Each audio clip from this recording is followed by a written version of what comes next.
আসসালামু আলাইকুম রহমতুল্লাহ বরকাতুহু। তে বন্ধুগণ, আশা করি আল্লাহ পাকের রহমতে সকলেই সহি সালামত আছেন। তে কবি গাজী আক্কাস আলী ইউটিউব চ্যানেল 017140885009 এর পক্ষ থেকে আপনাদের সকলের প্রতি রইল একান্ত আন্তরিক শুভেচ্ছা ভালোবাসা। তে বন্ধুগণ, এখন আপনাদের সামনে যে পয়েন্টটা রাখবার চেষ্টা করব, পয়েন্টের নাম হলো ঝরিতে বক মরছে, ফকিরের কেরামতি বাড়ছে। সেই হাজার হাজার বছর আগে খনা নামক যে মহিলাটা ছিল না, খনার বচন শুনছেন না? বহু বচন আছে, এই খনার বচন এটা বুঝলেন না?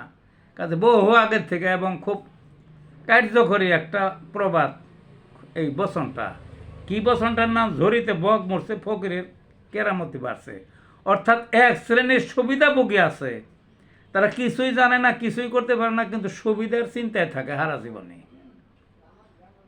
সারা জীবন সুবিধার চিন্তায় থাকে।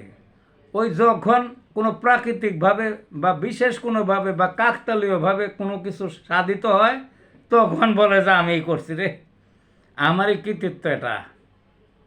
হ্যাঁ, এমনি তো আর বকের কাছে কেউ যাইতে পারে না। বক আকাশে উড়ে, বাঁশঝাড়ের উপরে থাকে, গাছের উপরে থাকে, বুঝলেন না? ওই জ্বরে, খুব জ্বর হইলে তখন বকটা পড়ে যায় নিচে, তখন ধরে মানুষে খায়। তো সেই রকমই আর কি, ওই প্রাকৃতিকভাবে যখন হাতে আসে তখন ফকিরেরা কেরামতে নিজের কৃতিত্ব দেখায় যে কোনো বিষয়ে। তে বলতেছিলাম আমাদের দেশের রাজনীতি নিয়ে, এই 15টা বছর শেখ হাসিনার একটা লুমও কেউ ছিঁড়তে পারল না।